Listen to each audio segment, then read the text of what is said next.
morning. It is a great day for me. My name is Catherine Michaud. I live in Duxbury, have lived here for 16 years and moved to this property 1.5 years ago. And it's been a very exciting adventure just being here because I love the natural setting, I love the many trees, and I enjoy the birds and all sorts of other wildlife coming through, including coyotes, foxes, white-tailed deer, to mention just a few. Then I heard about Judi's summer house event to celebrate Rachel Carson. And I attended it, and that's where I met Peter. And I got even more excited about the idea of, identifying what plants are good native plants and which ones are invasive, or which there are many on this property. My plan is to make it to create a native garden that has mostly only native plants and gradually eliminate the invasive plants. So that's the big plan. I also want to create a meadow, which is slowly growing but is nowhere close to what it should be. And eventually I would like to be able to quantify what I've done by finding out, more species of butterflies, maybe more birds, and enjoy the beauty of it. But the plan is to really keep it natural, make it even more natural. And since it's adjoining the summer house property, have a whole area in Duxbury of more than 2 acres, going to be about 3 acres, of wild land that has not been touched for a long, long time. So that's the plan. And I really look forward to hearing Peter, learning a lot more about it, and then starting to get the job done. My name is Peter Alden, naturalist from Concord, Mass. Grew up in the shadow of Henry David Thoreau. And I've mainly been a bird watcher my whole life and traveled all over the world showing birds to everybody. In the 1990s, when I came back to my hometown of Concord, and I am from the Duxbury Aldens way back, I was very concerned on all these new plants growing around me that I did not remember as a child attempting to grow up unsuccessfully in Concord. Then I found out that most of these new plants that I did not recognize had fruits that the birds were eating. And you might think, that's great, we're providing new food, new fruit for the birds before they fatten up and head south to Costa Rica for the winter.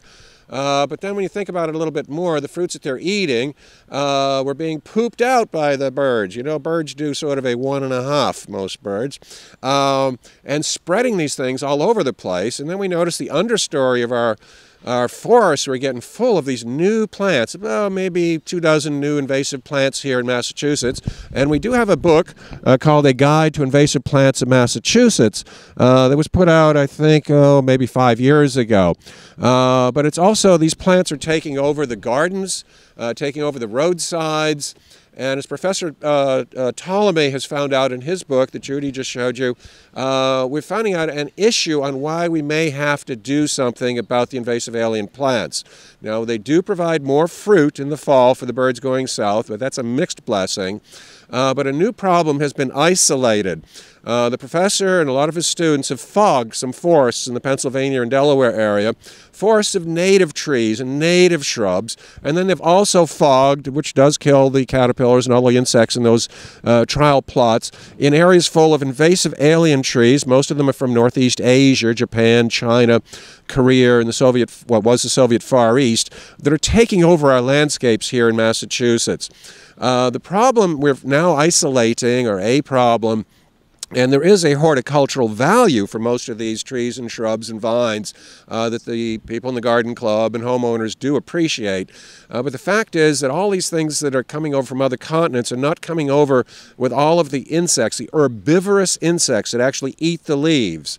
And the baby songbirds, whether it's an oriole, an indigo bunting, blue jay, chickadee, whatever, whether they may eat fruits the rest of the year, they may eat seeds the rest of the year, but when the baby songbirds are growing up, they are only fed animal protein, mainly insect protein, some spider protein.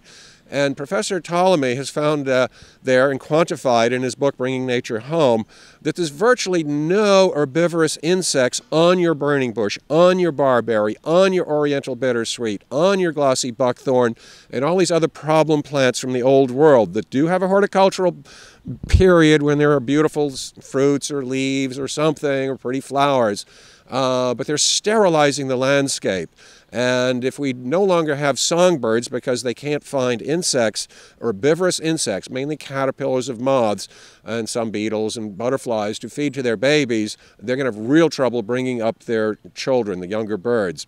So what we're doing here out in Powder Point in Duxbury today experimentally is we're going to be labeling some of the offending plants, so to speak, and not that they aren't beautiful, but are causing some severe ecological problems. And we might be removing some of them. We can't remove all of them, but we'd like to beat back some of these things that are causing widespread damage ecologically and helping accelerate the decline in our songbirds, especially our neotropical songbirds, the colorful ones that are here in the summer, and they come all the way up here from Mexico, Costa Rica, the Amazon, wherever they're wintering, and are finding fewer and fewer of the herbivorous insects to feed their babies, and may be a major factor in the decline of a lot of our songbirds. So today, out here in Powder Point, we're going to be labeling some of these plants, and the decision of the homeowner, and some of them may be removed in the coming months in hopes of providing space for our native plants with their native herbivorous insects during the warmer months, and removing some of these and hoping that we can save various neighborhoods here in Duxbury and set an example for many other neighborhoods and towns around the country. Maybe we can't solve the invasive alien plant crisis on a widespread basis in the wild areas, but I think we can save a lot of neighborhoods, because that robin that is eating the fruit here on your honeysuckle bush or the catbird or whatever and pooping it out into your neighbor's yard, and that is going to replace some of our native wildflowers and our native trees and our native shrubs. And it's just one of the issues we're dealing with, but we've got to care for our land, and we're going to make a little start out here on Powder Point today, and we hope you enjoy what you see watching this program. What we're going to do on some of the invasive plants here, that it's her decision on whether to remove or let them go for now,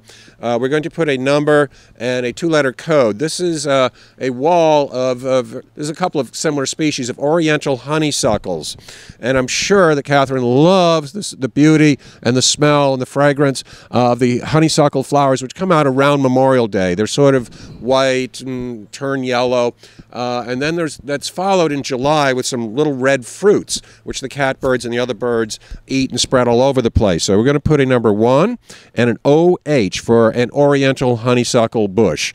And there's a couple of similar species here, and the horticultural value is the wonderful smelling flowers, and many people think they're native here, but they're not. These honeysuckles all come from what we call Northeast Asia, and we're just going to put this here on a conspicuous spot. They have very hollow stems. You can break them apart very easily, and the inside of the stems would be hollow on the oriental honeysuckle. So they provide a lot of fruit for some birds, especially the catbird, and this is the first fruit of the year. These fruits come out as early July, those little red fruits. And whether they're edible by humans or not, we don't know. It would be very fun to have a sort of a cooking class using using various other plants here, and some of them do have some culinary value, especially Japanese knotweed sprouts. But this is the honeysuckle bushes, and the problem is that these fruits are eaten by a number of birds and spread throughout, and apparently even deer eat them, and then they poop out the fruits in the woods. And the understory of many of our forests here in New England is nothing but honeysuckle bushes growing up in a dense mat of roots, and with many of these shrubs, they are fighting for soil nutrients, they're fighting for water, and they're fighting for sun. And most of our invasive alien plant problems, it's interesting, they tend to come into leaf 2 weeks before the native trees and shrubs do. So they shade out any saplings, any native wildflowers that might have been growing here for hundreds and thousands of years after the last glaciation. They can't get started because of the dense shade, the dense roots, and the very aggressive nature of the successful invasive alien plants, such as these oriental honeysuckle bushes. They would be known as Morrow's honeysuckle, Bell's honeysuckle, and Tatarian honeysuckle, and some various hybrids of these. So the fruits will either be a double red fruit or a double orange fruit on the honeysuckle bushes. And we have a row of these that are planted by whoever the previous homeowners were here. And these look like they're probably 30 to 40 years old. And we may have to save some of them. But the children of these, the little fruits that are spread out into other areas in natural setting, we would like to remove.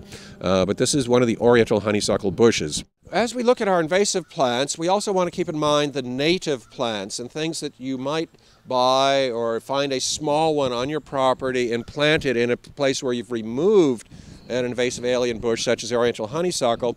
And one of them, this is one of our native conifers. It has sort of an inaccurate name. It is known as, I think, eastern red cedar, but it's not a cedar. It is a juniper. Even the Latin name is Juniperus virginianus. And these little blue fruits here are the fruits of our native, what I would prefer to call the red cedar juniper, because it's a true juniper.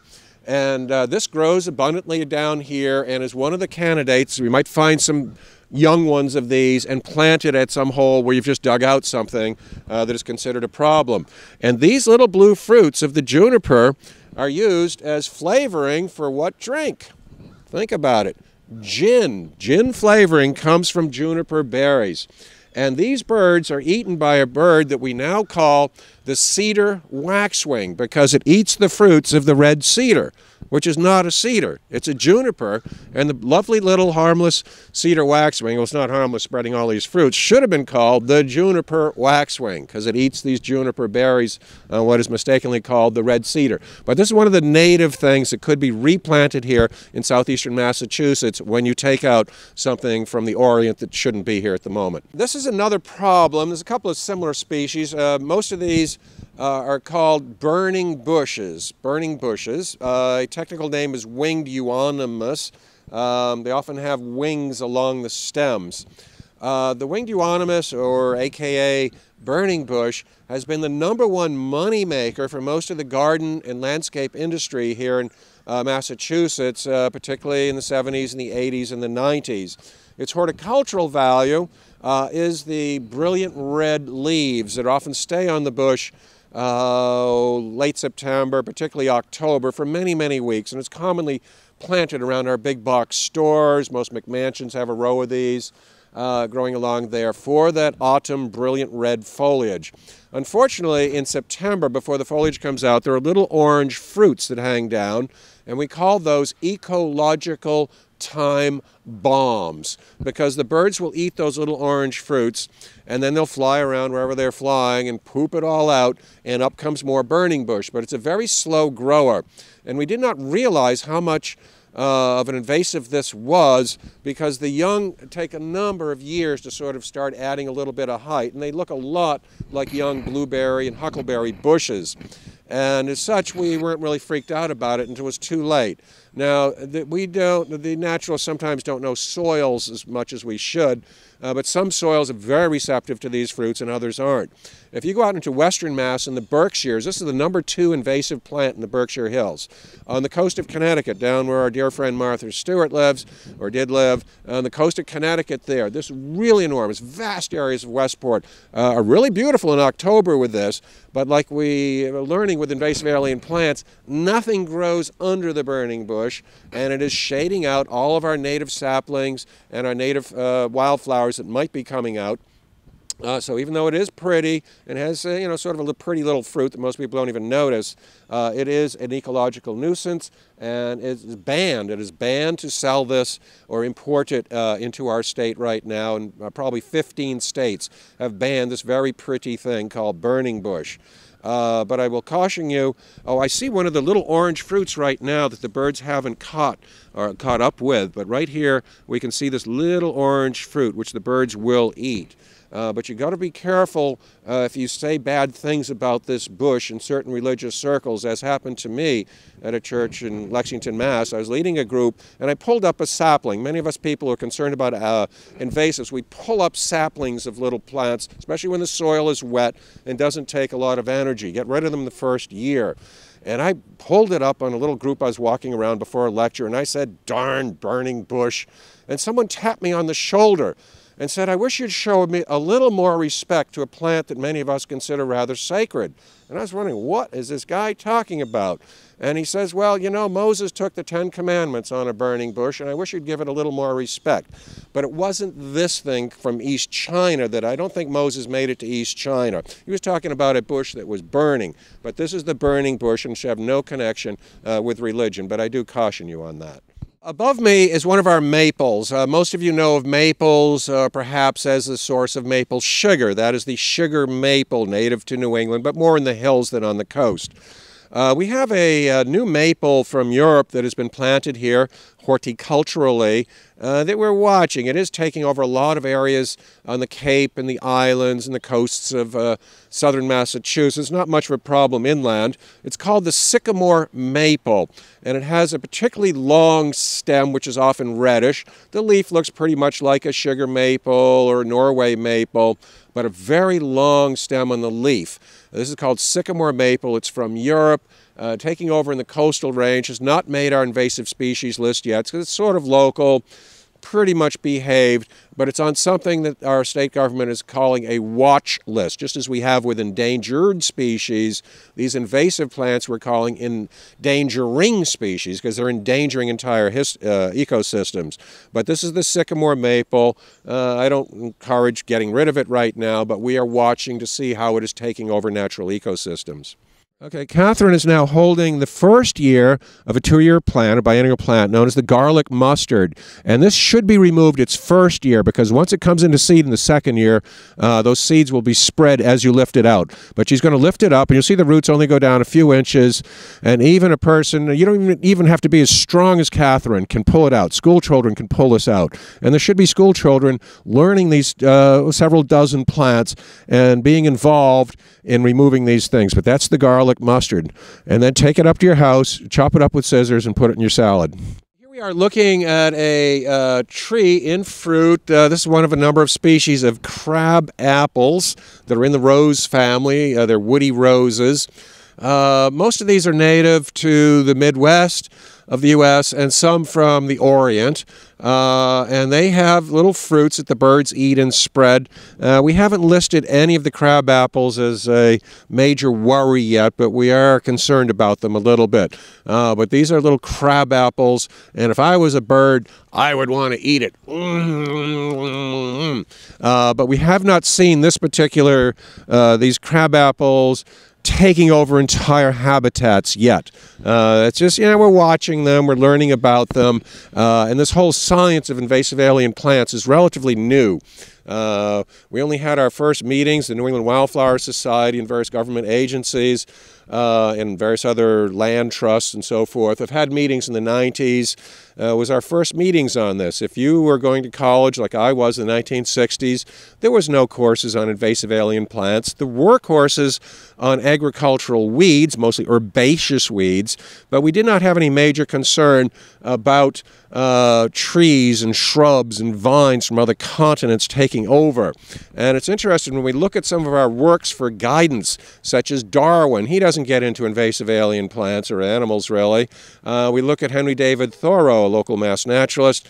He doesn't get into invasive alien plants. Most of these are problems of the last 50 years, although some may have been introduced 100 years ago and are just in the process of expanding their ranges. But it's a relatively new issue. We don't have a lot of guidance from our great naturalists of the past or any other great things that you might find very valuable in guiding you, whether it's a religious or a government statements and proclamations and so forth. There's not much about invasive alien plants and, of course, some of the insects that are coming over that are new problems. We have to figure out what we should do, what we can do. But we should be cleaning up our yards and our neighborhoods as best we could. These are the fruits of probably our #1 invasive alien plant in Massachusetts at the moment.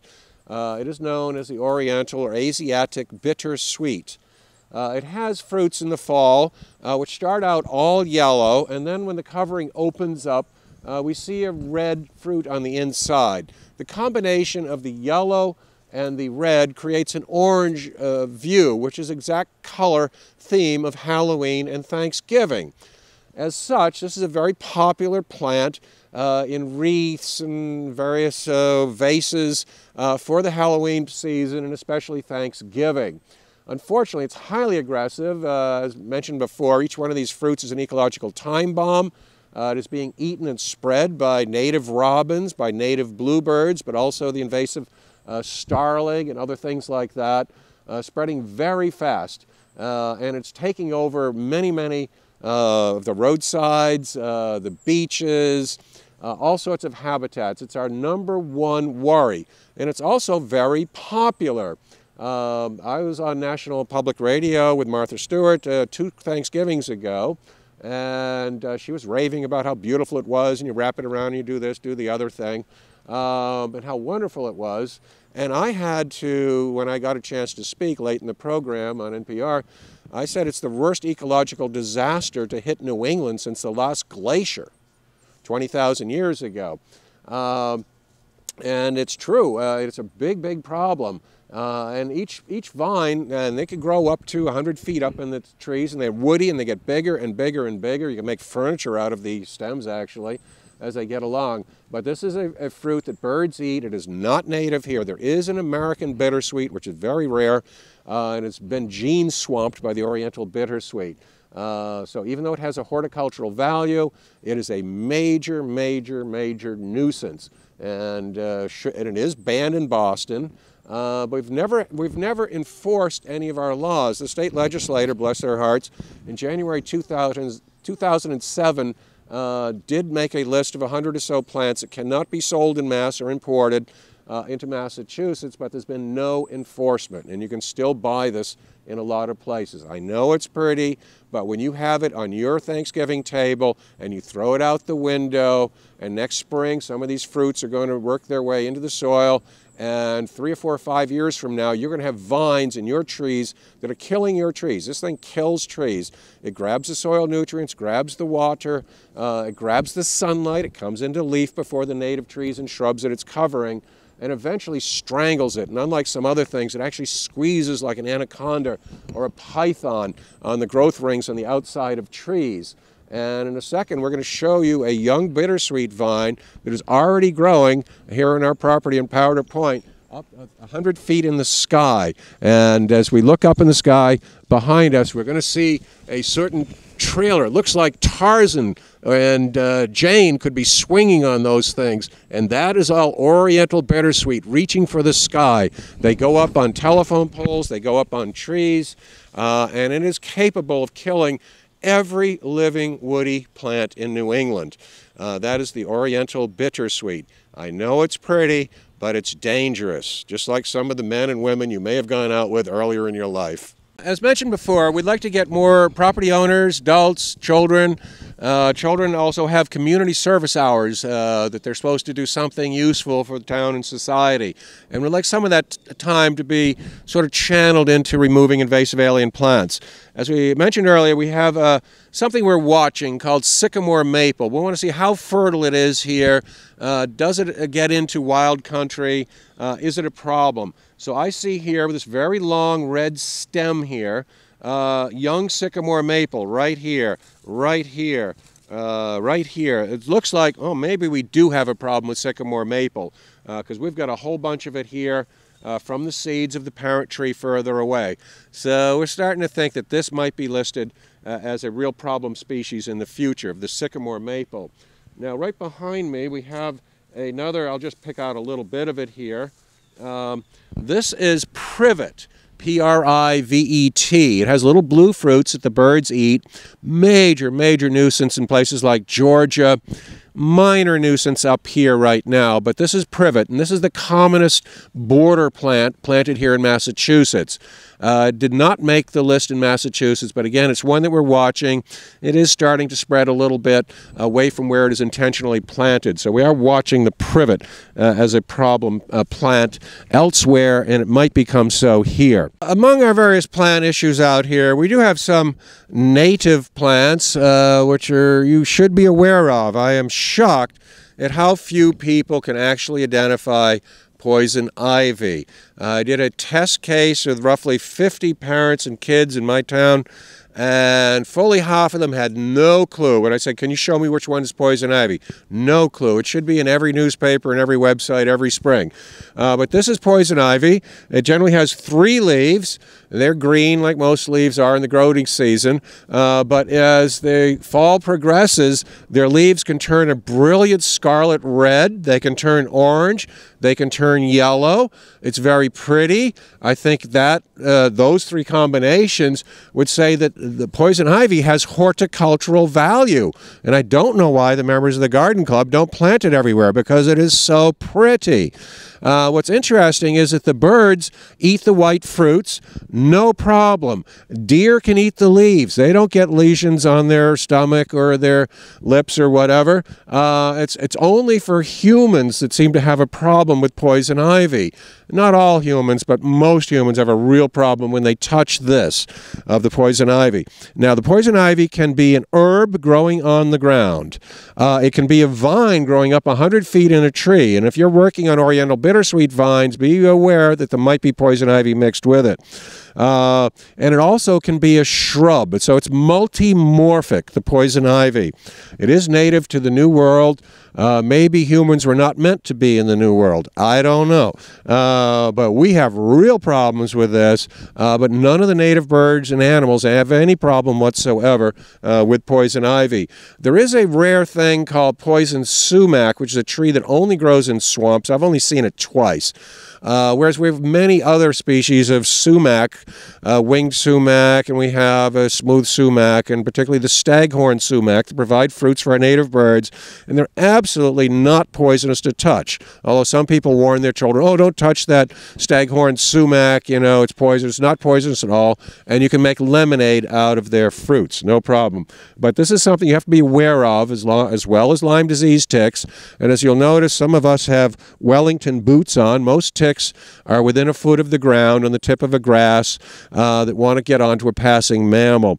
So you do have to protect yourself from the possibility of Lyme disease and touching poison ivy when you are out working in your yard on the invasive alien plant problems. Okay, this is another major top 10 invasive here in southeastern Massachusetts, and this is just a young sprout. It is known as multiflora rose.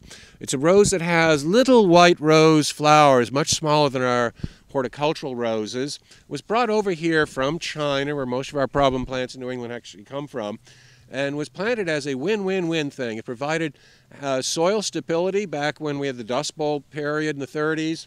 It provides habitat for wildlife, and it provides food for the birds.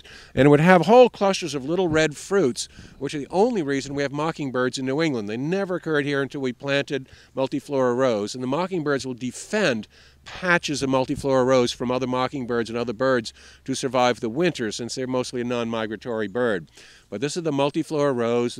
It's one Latin name you might be able to learn and impress your neighbors. Rosa multiflora. Can you remember that?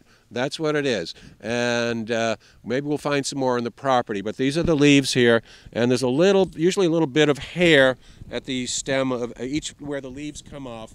There's a tiny bit of hair on the multiflora rose, but not on other roses. But it's a real nuisance, and it also, like the poison ivy and the oriental bittersweet, will climb up 100 feet into a tree. We decided in my neighborhood to get rid of all the invasive alien plants, and we hired a gentleman with a herbicide license. And he went around, and we had some real problems because we were trying to take out the oriental bittersweet climbing a tree, but intertwined with it was poison ivy and multiflora rose vines, and he got all caught up and got poison ivy trying to get rid of the oriental bittersweet. So sometimes there's more than one species evolved, so be a little bit careful, because these spines, or prickers to some of you, can be a real nuisance. I just see a sapling here.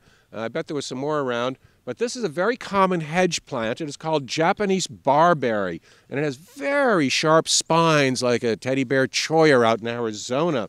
And it has little red fruits that the birds don't like. It's sort of pretty, but I find it boring.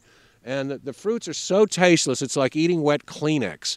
But when every other fruit is gone, in April, a few birds like the cedar waxwing will reluctantly eat the fruits of the Japanese barberry. But it's a very thorny hedge plant. It has green leaves like so many that sort of turn yellow in the fall. There is a purple-leafed variety that they worked on horticulturally, but even it becomes very invasive in times. And you will be able to go to various parts of Massachusetts and find lots and lots and lots of Japanese barberry taking over the underside of woods and roadsides. Again, in the Berkshires, it's much more of a problem than it is here. But again, this is banned for import and sale in Massachusetts, despite it's still a common shrub. Japanese barberry is its name. I know I'm not in Concord, northwest of Boston now, because we have an invasive that is restricted to the Cape and the islands and the south coast of Massachusetts at the moment. It's another honeysuckle in the same genus as those bush honeysuckles that have the pretty little white then yellow flowers in May. But instead of having two red or orange fruits, it has one black fruit, and this is known as the Japanese honeysuckle, and it's a vine, not a bush. And it is really taking over places like Nantucket and parts of the Cape. I'm sort of a little surprised to see it up here in Duxbury, but with our gradually warming climate and the spreading of some of these things, it is coming up. But this is a vine honeysuckle from Japan, again called Japanese honeysuckle. Very pretty flowers for a few weeks in May, June, and a big nuisance otherwise. And we do have it horticulturally further north, but it's mainly a Cape and Islands thing of the Japanese honeysuckle vine. And it doesn't seem, and it's not I guess it's an annual. It doesn't get big and thick and woody the way a old Oriental bittersweet vine would be. But this is Japanese honeysuckle, and there's a lot of it just to our south and east, and I'm sorry to see it here in Duxbury. I don't know how common it is here in Duxbury. This is a native, we think it's native, plant, not invasive, fills in a lot of recently opened areas, and it's called pokeweed, P-O-K-E. Some of you rock and rollers might remember a song from the Mississippi Delta called Poke Salad Annie. Poke salad. Poke is from the first 2 weeks of the growth of pokeweed in the spring. It's very edible. Then it becomes poisonous. The fruits are poisonous to humans, but as said with poison ivy fruits, no problem for the birds, and a lot of birds, like catbirds, relish this fruit. And it is a native fruit. But in looking at that genus and family, the genus happens to be Phytolacca, all its other relatives are in the tropics of Latin America and the West Indies. And these fruits were used for coloring skin and for coloring whatever equivalent of cloth they had in the old days, and bark and so forth. So I think it was used by the Indians as a coloring agent.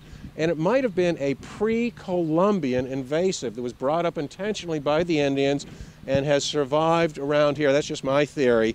But it is a native plant to the New World and is definitely not listed as invasive.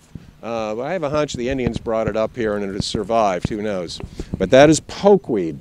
When you are pulling up, and it's very important when you see the little ones of these invasive plants, to get at them the first year, maybe the second year.